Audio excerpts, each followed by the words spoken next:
अखंड बालकी छात्र आचार्य संघ जय गजर पढ़े सलमना प्रशांत चिता व्यापक प्रदन आचार्य संघ व्याख्यानवाचक प्रति उग्र तिहारी मंत्र से साधक बारहवें प्रधान आचार्य काशीचंद्र जी हमारे साथ दो तपस्वी अप्रमत साधक कार्य मम आस्था के केंद्र परम आराधन सदैवन जन सत्कार प्रवचन प्रभाव पूज्य पदम चंद्र जी हमारे साथ आदि समिति समय प्रमुखता सुरेश क्या कहते आत्मबंधुओं अनंत ज्ञानी अनंतदर्शी तीर्थंकर प्रभु हमारे साथ जिन्होंने 9 तत्वों का स्वरूप बताया है। उन 9 तत्वों में सबसे पहला जो प्रमुख तत्व आता है वो है जीव तत्व। जीव कहते हैं जो चलता है, फिरता है, खाता है, पीता है, बोलता है आदि जो क्रिया करता है वह जीव कहलाता है। अर्थात जो जीता है वह जीव होता है। उस जीव का लक्षण क्या है? बंधुओं आता है तत्वार्थ सूत्र में उपयोग लक्षण, अर्थात जो उपयोग गुण है वह जीव का लक्षण माना जाता है। उपयोग यानी क्या? ज्ञान दर्शन मयो जीव, ज्ञान और दर्शन से जो युक्त है वह जीव कहलाता है। जिस व्यक्ति में ज्ञान होता है, जिसमें प्राण होते हैं और उसके साथ में वह प्राणी ज्ञान और दर्शन से युक्त होता है। अजीव के अंदर ज्ञान होगा क्या? बंधुओं अजीव के अंदर ज्ञान नहीं होता है। उसको अगर आप दीवार से आप बातचीत करते हैं, कोई लोग ऐसे होते हैं जिनको अपने मन की भड़ास निकालनी होती है तो वो अकेले में एक कम बंद कमरे में अपनी सारी बातें बोल देते हैं। तो उस समय उन्हें पता है किसी को क्रोध आता है तो वो दीवार के ऊपर निकाल देता है, वापस उसका कोई भी रिएक्शन नहीं आता है। रिएक्शन कब आता है? जब अंदर की चेतना हो, तभी वहाँ पर उस रिएक्शन का एक्शन में परिवर्तन होता है। और वो एक्शन जो भी होता है, जो भी क्रियाएं होती हैं, वो सिर्फ जीव कर सकता है, अजीव नहीं कर सकता है। ऐसे अजीव भी एक स्थान से दूसरे स्थान वह भी जाता है, लेकिन आप जैसे देखोगे एक स्थान से अजीब दूसरे स्थान, जैसे कार है वो एक स्थान से दूसरे स्थान चली जाती है, लेकिन वहाँ पर ये जो क्रियाएं भी होती है वो भी जीव की सहायता से होती है। अजीव अकेला स्वयं कुछ भी नहीं कर सकता है, लेकिन जो जीव होता है वो कार्य क्रियान्वित कर देता है। पहले साइंस पानी में जीव को नहीं मानती थी और आज पानी में भी जीव माने जाते हैं, लेकिन वो जो जीव देखे जाते हैं वे स्थूल जीव होते हैं। 36,000 चिल्लर ये जीव माने जाते हैं। तो ऐसे साइंस भी मानता है कि पानी में जीव है, लेकिन वो जो जीव है वो देखने योग्य है, स्थूल जीव होते हैं। लेकिन पानी जो है वो स्वयं भी जीव है और उसमें भी जीव होते हैं। पानी अपकाय माना जाता है, वह एक जीव है। ऐसे एक बूंद पानी में असंख्यात जीव माने जाते हैं। बंधुओं ये जो जीव होते हैं, जीव के अलग अलग प्रकार बताए गए हैं। 14 प्रकार और 563 भेद जीवों के बताए गए हैं। इस जीव की आदि कब से हुई है? बंधुओं जैसे आपको कल बताया था कि कोई व्यक्ति अपना परिचय देता है, बायोडेटा में अपने सारे नाम, एड्रेस और उसकी एज वह भी वो लिखता है। तो एज इस आत्मा की क्या एज है? इस आत्मा की क्या उम्र है? बंधुओं आपको अगर पूछे आपकी एज क्या है तो आप क्या बताओगे? जन्म से आप अभी तक का कैलकुलेशन करके बता देते हैं कि आपकी यह उम्र है। बंधुओं क्या वास्तव में वह आपकी उम्र है? क्या यही उम्र है? जीव जो आयु लेके आता है उसकी आयु की जो आयु उसने बंद किया था, वो आयु जब से बंद किया तब से वो चालू हो जाता है। जैसे किसी ने इस भव के अंदर, मनुष्य भव के अंदर उसने आने वाले भव के लिए 100 वर्ष का आयुष्य बांधा और और 100 वर्ष का आयुष्य वो उसने 75 वर्ष में बांधा, तो उसके 100 वर्ष का आयु जो अगले भव का था उसमें से 25 वर्ष वो इसी भव में वह भोग लेता है। जब तक उसकी आने वाली मृत्यु नहीं आती है तब तक वह उसको भोग लेता है। अर्थात जीव जिस समय आयुष्य का बंद करता है उसी समय से उसकी गिनती चालू हो जाती है, वो उसकी आयु मानी जाती है। लेकिन हम ये जानते नहीं हैं और हमारे आयु का कैलकुलेशन जब हम जन्म लेते हैं तब से हम कैलकुलेट कर लेते हैं, लेकिन वास्तव में वह तो स्थिति होती है। जन्म से लेकर मृत्यु तक जो टाइम पीरियड होता है वह स्थिति होती है, उसका कैलकुलेशन किया जाता है। तो बंधुओं, आपकी उम्र आप बताते हैं, लेकिन वास्तव में इस जीव की उम्र क्या है? ये जो उम्र है ये तो इस शरीर की उम्र है। जीव की उम्र क्या है? कहा गया है काल से आदि अंत रहित, ना तो इसकी शुरुआत है और ना इसका अंत है। ये आत्मा न तो काटने से कटती है न खाने से मरती है, ये तो अजर और अमर है। बंधुओं, कोई व्यक्ति सोचता है कि मैं अपनी आत्मा को देखूं, क्या आप अपनी आत्मा को देख सकते हैं? बंधुओं, जो चीज देखी नहीं जाती है उस पर विश्वास कैसे करना है? क्या कहते हैं कि व्यक्ति को जिस चीज को वो देख लेता है उसे विश्वास हो जाता है, लेकिन जो चीज देखी है नहीं उस पर विश्वास कैसे जमाना? जो वर्ण नहीं है इस आत्मा का, कहते हैं न वर्ण है, न गंध है, न रस है, न स्पर्श है, ये आत्मा तो क्या है? अरूपी है। अरूपी का अर्थ ये होता है जो जिसका रूप नहीं होता है, जिसका कोई आकार नहीं होता है, जो हम देख सकते हैं अपने चरम चक्षुओं से, जिसको हम देखा नहीं जा सकता है, वो अरूपी होते हैं। तो ये आत्मा अरूपी है, हम इसको देख नहीं सकते हैं, तो इसके एग्जिस्टेंस को कैसे मानना? बंधुओं, ऐसे ही एक सेठ जी थे, उनकी थी धर्म पत्नी। कहते हैं धर्म पत्नी, वास्तव में वो धर्म पत्नी कब होती है? जब अपने पति को धर्म के राह पर लेके जाती है, तब वो वास्तव में धर्म पत्नी कहलाती है। अब वह धर्म पत्नी वास्तविक रूप से इस सेठ जी की धर्म पत्नी थी। जिस समय ऐसा अवसर आता है वो धर्म क्रिया बहुत अधिक करने लग जाती है। सेठ जी को अच्छा नहीं लगता है, वो सोचते हैं कि ये ज्यादा धर्म करते करते कहीं वह दीक्षा न ले ले। कई लोगों के मन में भय होता है, कोई भी थोड़ा सा भी धर्म क्रिया करना चालू करता है तो उनको डर लगने लग जाता है कि कहीं वो दीक्षा न ले ले, और इसके लिए उसको धर्म करने से ही रोक देते हैं।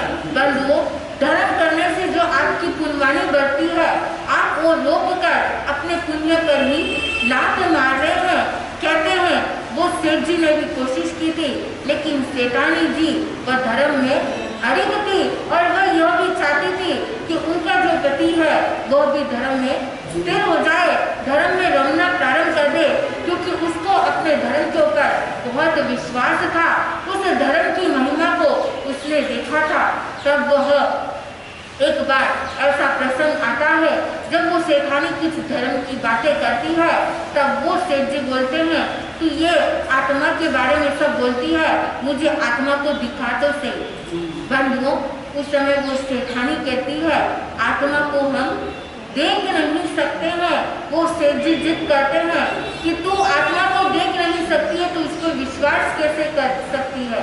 तू अगर मुझे अपने हथेली पर आत्मा को रखकर दिखाएगी, अपने हथेली में उस आत्मा को दिखाएगी, तो मैं मानूंगा कि आत्मा और कुछ होता है। अगर नहीं दिखा सकती तो मैं तुम्हारी इस बातों पर विश्वास नहीं कर सकता। ये जो भी तू क्रियाएं करती है सब कुछ ढोंगी मैं समझता हूँ, ये सब कुछ भी नहीं होता है। बंधुओं, उस समय सेठानी बहुत समझाने की कोशिश करती है, लेकिन वह सेठ जी का मिथ्यात्व उदय में आया हुआ रहता है और उस मिथ्यात्व का उदय आने के कारण से कुछ भी समझाने पर भी वह असर नहीं करता है। एक बार ऐसा प्रसंग आता है, ऐसा अवसर होता है कि सेठ जी बीमार पड़ जाते हैं। बीमार होने के बाद वह सेठानी सेठ जी का बिल्कुल भी ध्यान नहीं रखती है। सेठ जी चिंतित हो जाते हैं, ये सेठानी पहले तो मेरा इतना ध्यान रखती थी, अब ये मेरा ध्यान क्यों नहीं रख रही है। मुझे इतना तेज बुखार आया है, लेकिन न तो ये डॉक्टर को बुलाती है, न कोई दवा देती है, न मेरे खाने पीने का कुछ भी ख्याल रखती है। वो सेठ जी तड़प रहे थे, लेकिन फिर भी सेठानी अपने धर्म ध्यान में लीन थी।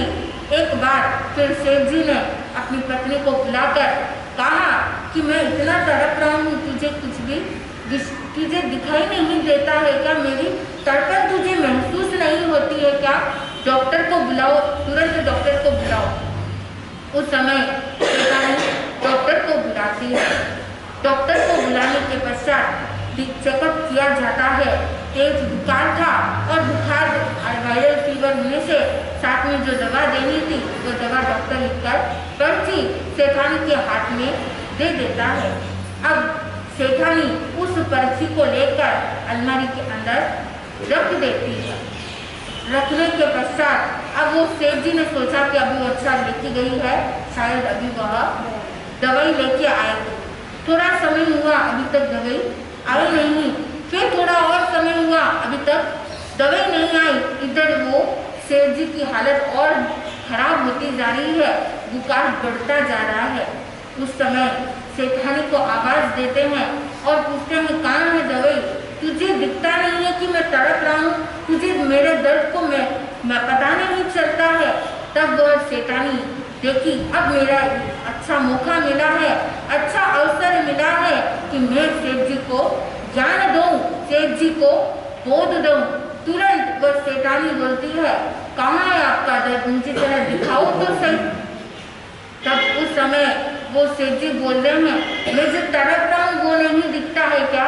वो बोलती है, मैं देख नहीं सकती, आप मुझे बताओ कि दर्द मेरे को अपने हथेली में लेकर दिखाओ तो मैं मानूं कि आपको दर्द हो रहा है, आपको तड़पन हो रही है। अगर आप अपने दर्द को नहीं बता सकते तो मुझे कैसे पता चलेगा कि आपको दर्द हो रहा है? बंधुओं, जिस व्यक्ति को दर्द होता है वो व्यक्ति ही उसको महसूस कर सकता है, वो दूसरा व्यक्ति उस दर्द को अनुभव नहीं कर सकता है। ऐसे ही जो ये आत्मा है, ये आत्मा को भी दिखाया नहीं जा सकता है। ये देखने की चीज नहीं होती है, ये तो फीलिंग होती है, जिसको अनुभव किया जाता है, जिसको महसूस किया जाता है। वो सेठ जी जब ये बात कहने लगे कि मुझे मेरी इतनी तड़पन हो रही है, तुझे दिखता नहीं है, तब उस समय वो सेठानी मौका देकर बोल देती है, जिस प्रकार आपको दर्द हो रहा है आप महसूस कर सकते हैं, मैं महसूस नहीं कर सकती। आपको दर्द हो रहा है लेकिन आप उस अनुभव करते हैं, लेकिन उसको दिखा नहीं सकते हैं। ठीक इसी प्रकार ये जो जीव होता है, ये एग्जिस्टेंस होता है जीव का, जीव रहता है लेकिन उसको दिखाया नहीं जाता है, क्योंकि ये जीव इतना सूक्ष्म होता है कि हम अपने चरण चक्षु से उसको देख नहीं सकते हैं। कोई सोचता है उस अपनी आत्मा को देखे तो आत्मा को वह डायरेक्ट नहीं दे सकता है। इस शरीर के माध्यम से हम पहचान सकते हैं कि उसमें जीव है, वह जीवित है। लेकिन अगर ये शरीर नहीं है, सिर्फ आत्मा है, तो उस आत्मा को हम देख नहीं सकते हैं। लेकिन देख नहीं सकते इसका मतलब ये नहीं होता है कि वो चीज नहीं होती है। कुछ चीज ऐसी भी होती है जो सिर्फ फीलिंग की जा सकती है। जैसे हवा है, हवा को हम देखना चाहे देख सकते हैं क्या? बंधुओं, हवा को हम देख नहीं सकते, लेकिन हवा को हम फील कर सकते हैं, अनुभव कर सकते हैं।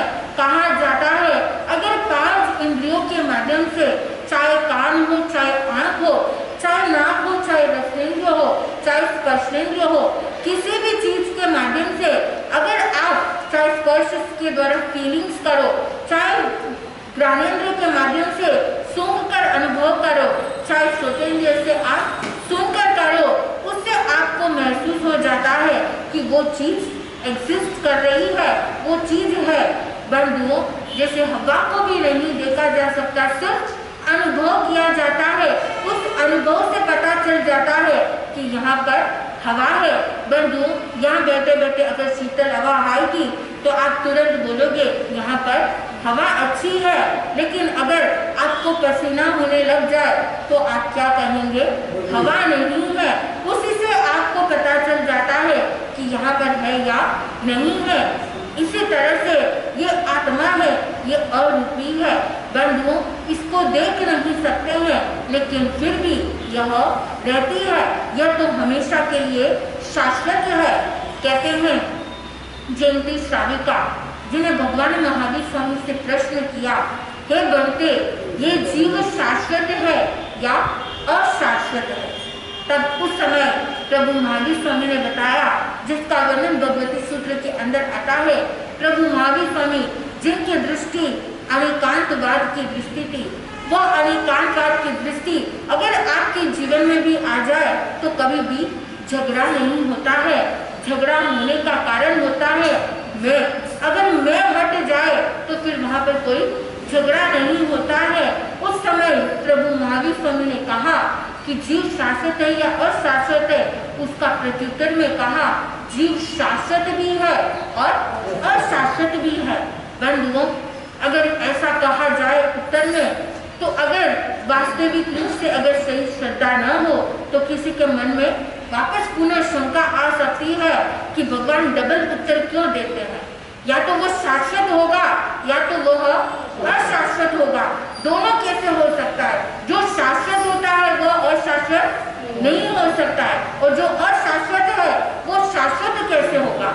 या तो वह हमेशा के लिए नित्य रहेगा या तो उसका नाश होगा। तो भगवान ने ऐसा क्यों कहा कि जीव शाश्वत भी है और अशाश्वत भी है? बंधुओं, ये बात जब आती है, आपके सामने भी गृहस्थ जीवन में रहते हैं, कभी ऐसा प्रसंग आता है, कोई बोलता है मैं कहता हूँ वह सही है, कोई कहता है तूने गलत कहा, मैं जो कह रहा हूँ वही सही है, और उसी में मैं जो कहता हूँ उसमें क्या हो जाता है? झगड़ा हो जाता है। लेकिन प्रभु की जो दृष्टि थी वो अनेकांतवाद की दृष्टि, जिसको अगर आप अपना लोगे तो वो झगड़ा कभी होगा नहीं। उसमें समझना है यह है कि वो किस अपेक्षा से कह रहा है। प्रभु ने कहा कि जीव शाश्वत भी है और अशाश्वत भी है, तो किस अपेक्षा से शाश्वत है और किस अपेक्षा से अशाश्वत है? तो कहा ये आत्मा जो है द्रव्य से शाश्वत है लेकिन भाव से अशाश्वत है। बंधु, ये आत्मा ऐसे शाश्वत है, लेकिन इसकी जो पर्याय है, जो पर्याय उसकी परिवर्तन हो रहा है, उस परिवर्तन के अनुसार ये आत्मा अशाश्वत है।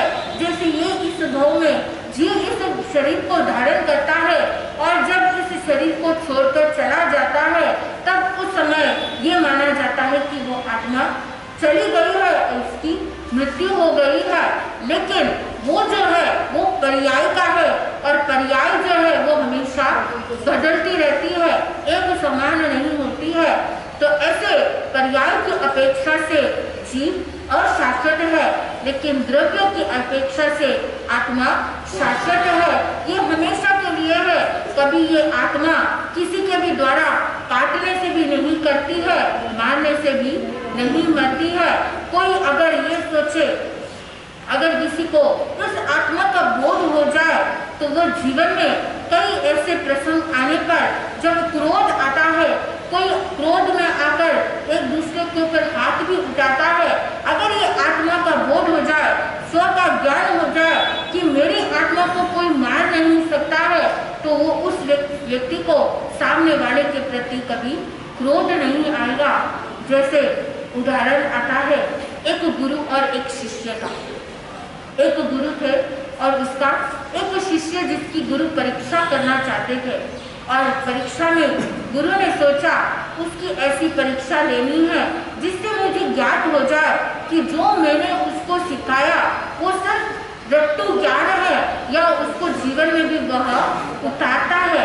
बंधुओं, ज्ञान जब कंठस्थ किया जाता है तो कंठस्थ करने के साथ उसके जो भाव है उस भाव को भी समझना चाहिए। अगर भाव को समझोगे तो आपके जीवन में भी परिवर्तन आएगा। गुरु ने शिष्य को बुलाया और शिष्य को बुलाकर पूछा कि अगर तुझे कोई व्यक्ति गाली गलौज से बोले तो तुम क्या करोगे? उस समय वह व्यक्ति बोलता है, अगर मुझे कोई व्यक्ति गाली गलौज करेगा, मुझे अपशब्द कहेगा, तो मैं यही सोचूंगा कि ये तो मुझे गाली बोल रहा है लेकिन मुझे मार तो नहीं रहा है। ये उसकी सोच थी, पॉजिटिव थिंकिंग थी। अगर ये पॉजिटिव थिंकिंग होता है तो भी व्यक्ति आवेश में नहीं जाता है, क्रोध में नहीं जाता।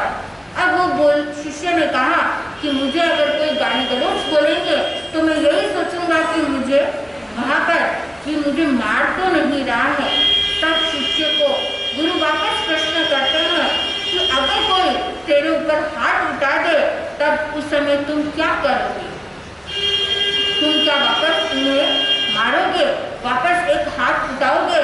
बंधुओं, जिस समय व्यक्ति गाली गलौज कहना चालू करता है, झगड़े में एक व्यक्ति एक गाली बोलता है तो दूसरा व्यक्ति 4 गाली सुना देता है। लेकिन याद कीजिए प्रभु महावीर स्वामी को, जिनके कानों में कीले डाले गए थे तो भी प्रभु महावीर स्वामी ने कुछ भी नहीं कहा, उस ग्वाला के ऊपर क्रोध नहीं किया था। लेकिन आज हम एक छोटा सा अपशब्द भी सुन लेते हैं तो वापस हम पूरा व्याप्त कर लेते हैं। बंधुओं, वह शिष्य को जब गुरु ने कहा अगर तेरे ऊपर कोई हाथ उठाएगा तो तुम क्या करोगे? उस समय शिष्य कहता है अगर कोई हाथ उठाएगा तो मैं उस समय यही सोचूंगा कि मुझे थोड़ा सा ही तो मारा है, मुझे जान से तो नहीं मारा है। तब उस समय गुरु वापस पूछते हैं अगर कोई तुझे जान से मार देगा तो तुम क्या करोगे?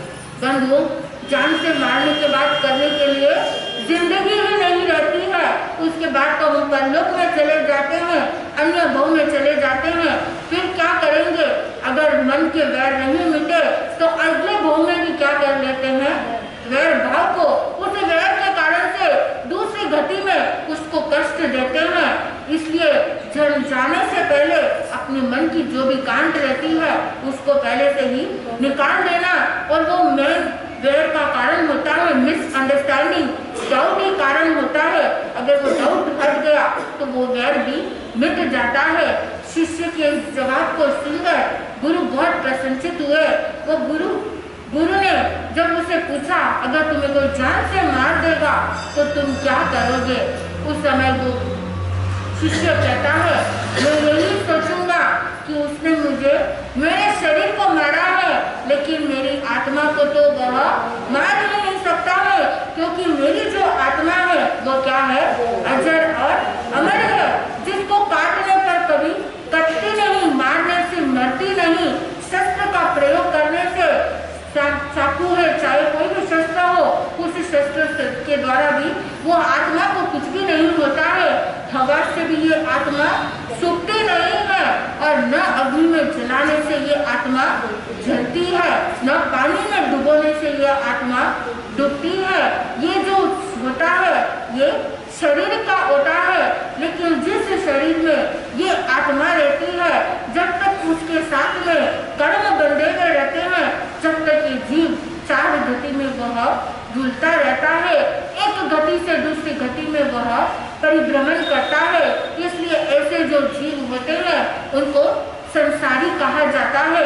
संसारी यानी जो संसरण परिभ्रमण करने वाला, इधर से उधर, उधर से इधर, ऊपर से नीचे, नीचे से ऊपर, जो चौमुख दिशा में जो परिभ्रमण करता है वो संसारी कहलाता है। और यह संसारी जीव दूसरा आता है मुक्त जीव, जो सारे कर्मों से मुक्त हो चुका है, वह मुक्त जीव कहलाता है। तो बंधुओं, ये जीव 4 गति में क्यों फिरता रहा, आज तक क्यों वह परिभ्रमण करता रहा? इसका कारण है कि आज तक उसने अपने आप को नहीं पहचाना। अपनी आत्मा में जो अनंत शक्ति है, जो अनंत गुण हैं उस गुणों को उसने जाना नहीं, वो हमेशा पर में देखता रहा, पर में ही खोज करता रहा और इसके कारण से वो पर में रहते हुए इसी परिभ्रमण में वह घूम रहा है। बंधुओं, ये समय आया कि आप अपने अंतर की ओर प्रवेश करें, अंतर आत्मा को देखें, एक बार देखोगे, उसका अनुभव करोगे, उसकी फीलिंग्स को समझोगे तो आत्मा की उस आनंद में आपको ये बाहर के जो पौद्गलिक आनंद है ये भी आपको फीके लगेंगे। बंधुओं, ये आत्मा अरूपी है, शाश्वत है और अनंत प्रदेशी मानी जाती है। बंधुओं, आत्मा के जो प्रदेश होते हैं, एक प्रदेश जो चींटी के जीव होते हैं उसमें जितने आत्म प्रदेश होते हैं उतने ही सेम प्रदेश एक हाथी में भी होते हैं, एक मनुष्य में भी होते हैं, देवता में भी उतने ही होते हैं। सभी जीवों के आत्म प्रदेश एक समान होते हैं, उसमें कोई भी डिफरेंस नहीं होता है। जैसे दीपक का प्रकाश है, वो दीपक का प्रकाश आप रूम में रखोगे तो भी वो उजाला उतना ही देगा और हॉल में रखोगे तो भी वह उजाला उतना ही देगा। हॉल बड़ा होने से वो प्रकाश क्या हो जाता है, फैल जाता है, और रूम अगर छोटा रहा तो वो प्रकाश संकुचित हो जाता है। ठीक इसी प्रकार ये आत्मा भी जिस शरीर को धारण करती है वैसे ही उसके आत्म प्रदेश कम और ज्यादा हो जाते हैं। जैसे अगर वो छोटे शरीर को धारण करती है तो उसके आत्म प्रदेश सिकुड़ जाते हैं, वो लेकिन आत्म प्रदेश कोई कम नहीं होते हैं, वो उतने के उतने ही होते हैं। बड़ा शरीर धारण करने पर वो आत्मा के आत्म प्रदेश फैल जाते हैं। बंधुओं, ऐसे ये असंख्यात प्रदेशी होती है। इस आत्मा में ऐसे कहा जाता है 8 गुण होते हैं।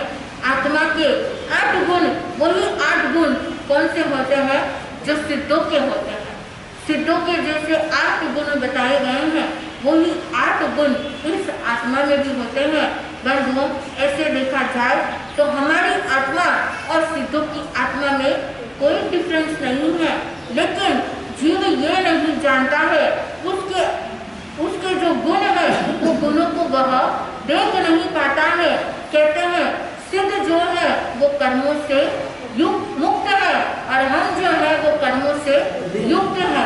बंधुओं, लेकिन सिद्धों की आत्मा में वो उनमें और हमारी आत्मा में कोई डिफरेंस नहीं है। इसलिए आगम में कहा अप्पा सो परप्पा, आत्मा ही परमात्मा है। हमारी आत्मा ही एक दिन उस परमात्मा के रूप को प्राप्त कर सकती है। इसके अंदर सारी क्षमता है, लेकिन ये कर्म के कारण से आवृत हुई रहती है, ये अपने आप को पहचान नहीं पाती है। इसके कारण से ऐसा होता है। हुआ ऐसा ही एक बार एक शेर, उसका एक शेर का एक बच्चा होता है। वो जैसे ही शेरनी उस बच्चे को जन्म देती है तुरंत वह मर जाती है। अब वह शेरनी का बच्चा वो अकेला रहता है, अब उसके कोई पालन पोषण करने वाला नहीं रहता है।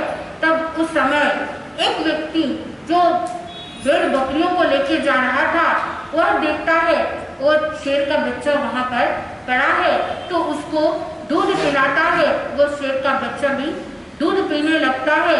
वो जो भी बकरियां आदि थी वो आसपास में घूमती तो वो शेर का बच्चा भी उनके साथ साथ में वह घूमने लगा। जैसे जैसे वो जाते थे तो शेर का बच्चा भी उन बकरियों के साथ में उस झुंड में वह भी जाने लगा, उनके साथ में ही वह रहने लगा। कहते हैं जैसा संग होता है वैसा ही रंग चढ़ जाता है। बंधुओं, वो बकरियों के साथ में रहकर वो शेर का बच्चा भी भूल जाता है कि वो आगे जाकर वह भी एक बड़ा विशाल शेर बनेगा। लेकिन उस बकरियों के साथ में जैसे बकरियां मी मी करती है वो शेर का बच्चा भी वैसे ही करता है। वो घास खाती है तो शेर का बच्चा भी वह घास खाता है। बंधुओं, लेकिन बच्चा हमेशा बच्चा नहीं रहता है, उसका भी ग्रोथ होता है, वह भी बड़ा होता है। तो अब वह शेर का बच्चा वह भी बड़ा हो जाता है। एक बार वह शेर का बच्चा जब जा रहा था, तब ऊपर उसी वहां पे एक पहाड़ी के ऊपर एक शेर, उसकी नजर उस शेर के बच्चे पर पड़ जाती है, जो अभी बच्चा नहीं रहता है, वो तो अभी बड़ा बन चुका है, वो स्वयं शेर बन चुका है, लेकिन उसको अपनी शक्ति का ज्ञान नहीं था। वह नहीं जानता था कि उसके एक आवाज से ये सारी बकरियां भी भग सकती है, लेकिन वो बकरियों के साथ ही रहने लगा था। तब उस समय वो ऊपर से शेर उस शेर को देखता है, तो वह आश्चर्यचकित हो जाता है कि ये ऐसा क्या कर रहा है, ये क्या अब यहाँ उन बकरियों के साथ में वह खेल रहा है। तब उस समय वो शेर जोर से ऊपर, जो पहाड़ी के ऊपर जो शेर था, वो जोर से उद्घोष करता है, जिसके उद्घोष से बहुत सारी बकरियां भी हिलने लग जाती है, डरने लग जाती है। उन बकरियों के साथ में वो शेर का बच्चा भी डरने लग गया था, वह भी उन बकरियों के साथ में दौड़ने लगा। तब उस समय वो शेर ऊपर से आवाज देता है कि तू क्या उन बकरियों के साथ में बकरियों की तरह तुम दौड़ कर जा रहे हो, तुम क्यों मुझसे डर रहे हो, तेरे और मेरे में कोई भी फर्क नहीं है, तू जैसा है वैसे ही मैं हूँ। अगर तुझे विश्वास नहीं होता है तो वहाँ पर जो तालाब है, उस तालाब में पानी है, उस पानी में अपना दृश्य देख लो, अपने पानी से आपके शरीर की छवि उस पानी में आएगी, तो उसमें तुम देख लो। तो वो जाता है शेर का बच्चा उस पानी के पास, और पानी के पास जाकर वह तुरंत अपना चेहरा देखता है, तो उसको महसूस होता है, पहले तो कभी देखा नहीं, और लेकिन उस चेहरे को देखता है, और ऊपर जो शेर बैठा था उस चेहरे को देखता है, तो उसके चेहरे में कोई भी फर्क नहीं होता है, एक समान होता है। तब उसे महसूस हो जाता है कि मैं भी उस शेर की तरह हूँ। तब उस समय वो ऊपर जो शेर था वो कहता है कि तुम मेरी तरह वैसे ही आवाज कर सकते हो, तुम्हारे अंदर भी वही शक्ति है, तुम्हारे अंदर भी वही ताकत है जो मेरे अंदर है, तुम्हें मुझसे घबराने की जरूरत नहीं है। अगर नहीं विश्वास होता तो तुम भी मेरी तरह उद्घोष करके देख लो, यह पूरे जंगल में उद्घोष से वहां पर गूंजेगा, और ये सारी बकरियां भी तुम्हारी आवाज से भी घबरा जाएगी। तो वो शेर का बच्चा वो तुरंत वह भी आवाज करता है, तो वो बकरियां फिर से कांपने लग जाती है। बंधुओं, वो शेर का बच्चा जब तक नहीं जानता था कि उसके अंदर उसकी अंदर क्षमता है, तो वो तब तक वह बकरियों के साथ में जा रहा था, लेकिन जैसे उसे पता चल जाता है वो बकरियों का साथ छोड़कर वह स्वतंत्र विचरण करता है, स्वतंत्र पूरे जंगल में आराम से राजा की तरह वह घूमता रहता है। बंधुओं, इसी तरह से इसलिए कहते हैं कि जो जीव तत्व है, सबसे पहला तत्व ये जानने योग्य है, इसको जानना चाहिए। अगर आप इसको जानोगे, इसके स्वरूप को पहचानोगे, तो आप भी अपनी शक्ति के उद्घाटन कर सकते हैं। जैसे ही उस शेर को पता चला तो उसकी एनर्जी जो उसमें थी वो बाहर प्रकट हो गई। ठीक इसी प्रकार जब ये आत्मा अपने आप को जान लेती है तो ये अपनी आत्मा की शक्ति को प्रकट कर सकती है। कहते हैं, इसलिए कहा है कि सिद्धों की आत्मा और हमारी आत्मा में कोई फर्क नहीं है। सिद्धा जैसो जीव है, जीव सो ही सिद्ध हो। जो ये जीव है वो सिद्ध जैसा है, और ये जीव जाकर सिद्ध होगा। बंधुओं, आज तक अनंत आत्माएं सिद्ध हो चुकी है, और आने वाले भविष्य में कई आत्माएं सिद्ध होती जाएगी, लेकिन जब तक कर्म है तब तक यहाँ इस चार गति में परिभ्रमण है। जीव के ऐसे जो अलग अलग प्रकार बताए गए हैं, ऐसे 14 प्रकार भी बताए जाते हैं, और ऐसे 563 जीव के भेद होते हैं। 563 भेद में जो सबसे पहला आता है, जीवों के भेद में 4 क्लासिफिकेशन किया जाता है। ये जो जीवों के 563 63 भेद है, वो सारे जो संसारिक जीव है, जो कर्म से युक्त है, ऐसे के ये क्लासिफिकेशन किया जाता है। और वह क्लासिफिकेशन, वह डिवीजन, वो जो होता है गति की अपेक्षा से होता है। 4 गति बताई गई है, ऐसे स्थानांक सूत्र में तो 5 गति बताई गई है। जब 4 गति छूट जाती है तब वो पंचम गति मोक्ष गति की प्राप्ति होती है। तो 4 गति में जो सबसे पहला गति आता है कौन सा है? नरक गति। बंधुओं, जीवों के 563 भेद जो बताए हैं उसमें नरक के 14 भेद बताए गए हैं। नरक किसे कहते हैं? न अर्थ, अर्थ यानी सूर्य, जहाँ सूर्य का प्रकाश न हो वह नरक कहलाता है। बंधुओं, ऐसे देखा जाए तो यहाँ पर भी, इस धरती पर भी रात्रि के समय सूर्य का प्रकाश नहीं होता है। रात्रि में चंद्र का प्रकाश होता है लेकिन सूर्य का प्रकाश नहीं होता है। तो क्या यह नरक कहलाएगा? बंधुओं, जहाँ निरंतर हर पल हर क्षण, जहाँ पर कोई भी सूर्य का प्रकाश न हो वह नरक है। बंधुओं, जिस समय तीर्थंकर भगवंतों के पंच कल्याणक जो होते हैं, जन्म, दीक्षा, श्रवण, केवल ज्ञान और निर्वाण, ये पंच कल्याणक जब होते हैं तब उस समय, उस पंच कल्याणक के समय, कोई भी कल्याणक हो, उस समय एक समय के लिए, एक समय बहुत सूक्ष्म होता है, बहुत छोटा होता है।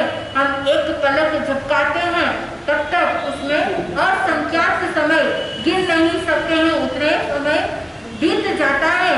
तो इतना सूक्ष्म भाग, इतना छोटा समय, वो एक समय के लिए वहां पर पूरे लोक में, ऊर्ध्व लोक, अधोलोक और मध्य लोक, पूरे लोक में वहां पर एक समय के लिए प्रकाश होता है। बंधुओं, नरक गति में वहां पर कोई प्रकाश नहीं होता है, सिर्फ तीर्थंकरों के कल्याण के समय एक समय के लिए प्रकाश होता है। बाकी हर पल हर क्षण वहां पर घोर अंधकार होता है, इसलिए इसको नरक कहते हैं। और उस नरक में उत्पन्न होने वाले वो नारकी जो होते हैं, वो नारकी, उनका जन्म कैसे होता है? बंधुओं, नारकी का जन्म उस नरक गति में जीव क्यों जाता है? ये अपने किए हुए जो भी पाप होते हैं, पाप का फल भोगने के लिए जीव नरक गति में जाता है। और वहाँ जब जाता है उसका जन्म ही दुख में जन्म होता है, जन्म से दुख होता है। और अंतिम जब तक वो वहाँ से आयुष्य पूर्ण करके नहीं जाता है तब तक उसको हर पल हर क्षण हर रूप में उसे दुख ही दुख मिलता है।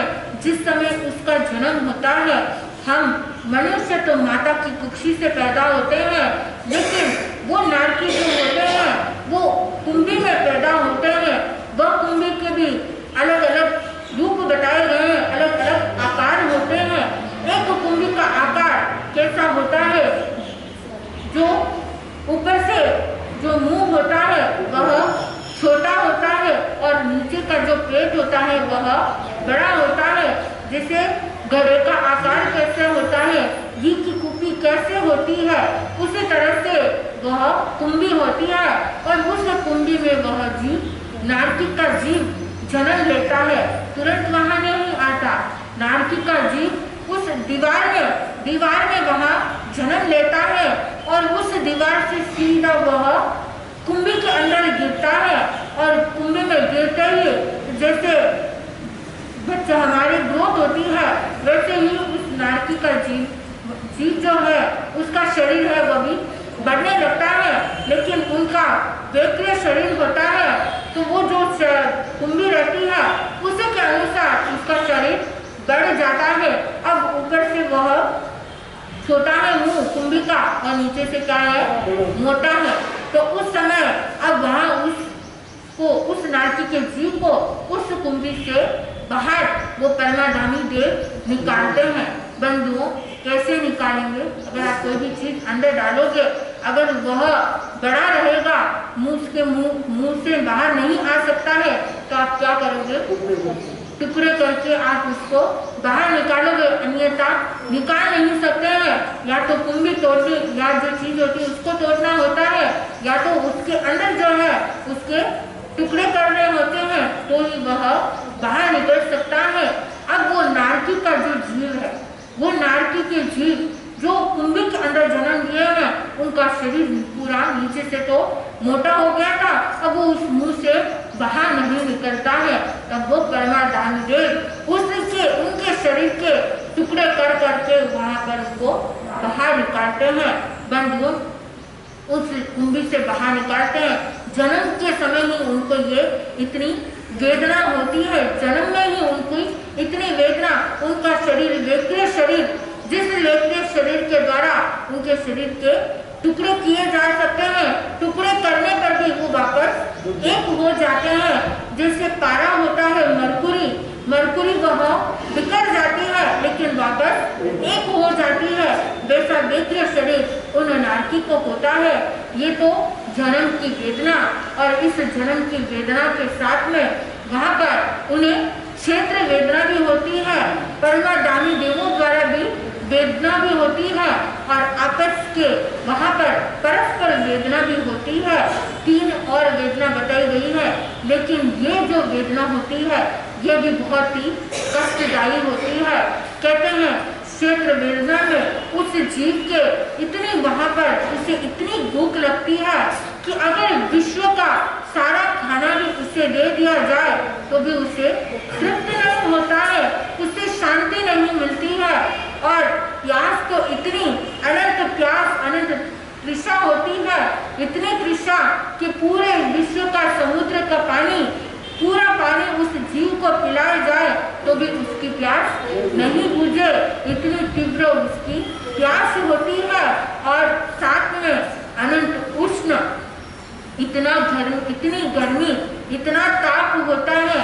और ऐसे नारकी के जीवों को अगर किसी अग्नि के ऊपर बैठाए, जिस अग्नि में अगर हमारा हाथ भी थोड़ा चला जाए तो हाथ जल जाता है, लेकिन उस अग्नि पर उस जीव को बैठाए तो उसको लगेगा कि मुझे शांति की अनुभूति हो रही है। उतनी गर्मी होती है और सर्दी, इतनी ज्यादा सर्दी कि हिमालय के बर्फ पर वहां पर उसको बैठाए तो उस जीव को शांति की अनुभूति होती है। इतनी वहां पर शीतलता होती है, इतनी ठंडी होती है। और उस जीव को कहते हैं अनंत रोग होता है, अनंत रोग, जिसमें छोटे रोग 5,68,595 ये छोटे रोग हर पल हर क्षण उस नारकी के होते ही हैं। और बड़े रोग, महारोग भी उनके होते हैं, जैसे जलोदर है, ज्वर आदि है, ये महारोग भी उनके होते हैं। लेकिन छोटे रोग मैंने बताया वैसे हर पल हर क्षण उनके वो होते हैं। ऐसा अनंत रोग है और अनंत महाज्वर, हर पल हर क्षण वो ज्वर उनको रहता है, महाज्वर रहता है। और साथ में शरीर में अनंत खुजली, जिस खुजली को करने में ऐसे भी कहते हैं, खुजली करते हैं तो कभी वह शांत नहीं होती है, उनकी अनंत खुजली है, वह हर पल हर क्षण उनके शरीर में वह खुजली होती रहती है। तो ऐसे अनंत रोग, अनंत महाज्वर, और उसके बाद में रोग है और इतना दर्द होने से अनंत शोक भी है। हर पल वह अज्ञान में रहते हैं, शोक में रहते हैं, और इसी के कारण से ये इतनी वेदना होती रहती है, इसलिए वो जीव हमेशा भय में रहता है। इसलिए ऐसे जीवों को अनंत भय होता है। बंधुओं, कोई जीव जब मनुष्य गति में आता है, अगर वो कहते हैं कि वो किस गति से आया, उसकी पहचान उसके लक्षण से पता चल जाता है कि वो उसकी क्या एक्शन होते हैं, उसके क्या कैसी संज्ञाएं होती है, उससे पता चल जाता है कि वो जीव कहाँ से आया। और नारकी से आया हुआ अगर जीव हो तो उसके भय संज्ञा ज्यादा होती है। तो ऐसे नारकी के जीव जब प्रतिपल प्रतिक्षण वो दुख का भोग करते हैं, बंधुओं, उन दुखों से मुक्ति कैसे मिल सकती है? ये नारकी के जीवों के और जीवन में ये नारकी क्यों बनते हैं, किस कारण से ये जीव नरक गति में उत्पन्न होता है। बंधुओं, अभी तो आपको सिर्फ एक अंश मात्र बताया कि वो नारकियों को कितनी वेदना होती है। जैसे जैसे आप विवरण में सुनोगे तब आपको भी महसूस होगा कि ये हम कितनी वहाँ पर वेदना होती है और ऐसी गति में हमको नहीं जाना है। तो नहीं जाना है तो उसके लिए धर्म ध्यान में लगो और ये अवसर आपको आया है कि अपनी आत्मा को पवित्र करके धर्म ध्यान में लगाकर उस कर्मों से मुक्ति हो प्राप्त करके शाश्वत सुखों की प्राप्ति करें। इसी के साथ